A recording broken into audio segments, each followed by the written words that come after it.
ಇದನ್ನ ನೀವು ಇಟ್ಕೊಳ್ಳಿ ಸರ್. ಪೆನ್ನ ನನಗೆ ಹಾಕಿ ಯೋಗರಾಜ್ ಭಟ್ರು ಕೊಟ್ಬಿಡಿ. ಇದು ಆ ಪೆನ್ ಅಲ್ಲ, ಪೆನ್ ಕ್ಯಾಮ್ರಾ.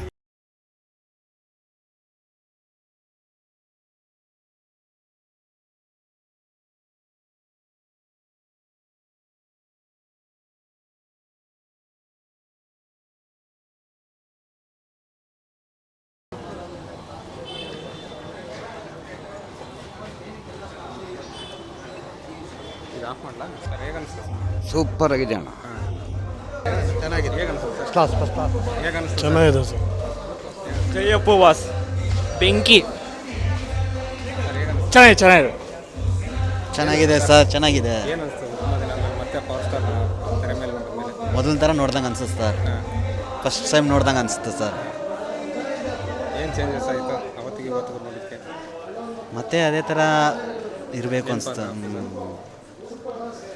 ಮುಂದೆ ಥರ ಅದೇ ಥರ ಇರಲಿ ಅಂತ ಅನಿಸ್ತು ಸರ್. ಚೆನ್ನಾಗಿದೆ, ಪರವಾಗಿಲ್ಲ. ಇವಾಗ ನೋಡಿದ್ದು ನಿಮ್ಗೆ ಯಾಕೆ ಹಲ್ಸೆಟ್ಟು ದುಡ್ಡೇನು ಮಾರ್ದಂತ ಬಿಡುತ್ತೆ. ನೀವೇನೀಗ ನಲ್ಲಿ ಮುಳೆ ಕರಿಬೇಕು. ಚೆನ್ನಾಗಿತ್ತು ಬ್ರೋ ಸಿನಿಮಾ. ಅದೇ ಪುನೀತ್ ರಾಜ್ಕುಮಾರ್ ಬಾಸ್ದು ಯಾವುದೋ ಫಿಲಮ್ಸ್ ಇಲ್ಲ, ಸೊ ಇದೇ ನೋಡಿಕೊಂಡು ಖುಷಿ ಪಡ್ತಾ ಇದ್ದೀವಿ ಅಷ್ಟೇ. ಅವತ್ತು ನೋಡಿದ್ದಕ್ಕೆ ಇವತ್ತಿಗೆ ಏನು ಡಿಫ್ರೆನ್ಸ್ ಇದೆ? ಅವತ್ತು ನೋಡಿದ್ದು ಅವತ್ತು ಫುಲ್ ಎಕ್ಸೈಟಿಂಗ್ ಆಗಿತ್ತು. ಇವಾಗ ಮತ್ತೆ ಮೂವಿನೂ ನೋಡಬೇಕಲ್ಲ, ಅದು ಯಾವ ಫಿಲಮ್ಸ್ ಇಲ್ಲ ಅಂತ ಕಣ್ಣಲ್ಲಿ ನೀರು ಬರುತ್ತೆ. ಅಪ್ಪು ಸರ್ ನೋಡಿದ್ರೆ ಏನಾಗ್ತದೆ? ಅಪ್ಪು ಬಾಸ್ನ ನೋಡೋದೇ ಒಂದು ಖುಷಿ, ಅದಕ್ಕೆ ಎಲ್ಲೆಲ್ಲಿಂದನೋ ಬರ್ತೀವಿ ನಾವು. ಅದೇ ಥ್ಯಾಂಕ್ ಯು. ಹಾಂ, ತುಂಬ ಖುಷಿ ಆಯಿತು. ತುಂಬ ಖುಷಿ. ಒಟ್ಟಿಗೆ 2 ಸಿನಿಮಾಗಳು ರಿಲೀಸ್ ಆಗಿದೆ.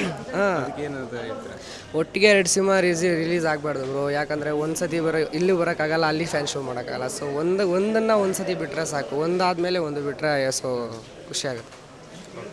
Thank you. Super movie. ಇದನ್ನು ಸೂಪರ್ ಸೆಟ್ ಮೂವಿನ ಮತ್ತು ಏನು ಹೇಳಿದ್ರು ಸಾಕಾಗಲ್ಲ. ತುಂಬ ಇಷ್ಟಪಟ್ಟಿದ್ದು ನೋಡಿದ ಮೂವಿ 2014ರಲ್ಲಿ. ಈಗ ಮತ್ತೆ ನೋಡಿ ತುಂಬ ಖುಷಿ ಆಯಿತು. ಬೇಜಾರಿದೆ ಒಟ್ಟಿಗೆ 2 ಮೂವಿ ರಿಲೀಸ್ ಮಾಡಿಬಿಟ್ಟಿದ್ದಾರೆ ಅಂತ. ಬಟ್ ಸ್ಟಿಲ್ ಅಪ್ಪು ಬಾಸ್ ಅವ್ರು ಮಾಡಿದ್ದು ಫೈಟ್ಸು, ಡ್ಯಾನ್ಸು, ಆ ಸ್ಟೋರಿ ಮತ್ತು ಫ್ಯಾಮಿಲಿ ಮೌಲ್ಯಗಳನ್ನು ಹೇಗೆ ತೋರಿಸಿದ್ದನ್ನು ಸಕ್ಕತ್ತಾಗಿದೆ. ತುಂಬ ಎಂಜಾಯ್ ಮಾಡಿದ್ವಿ. ಮತ್ತೆ ನೋಡ್ತೀನಿ ಖಂಡಿತ ಈ ಮೂವಿ ಇನ್ನೊಂದು ಸಲ ನೋಡ್ತೀನಿ. Thank you. ತುಂಬ ಚೆನ್ನಾಗಿದೆ.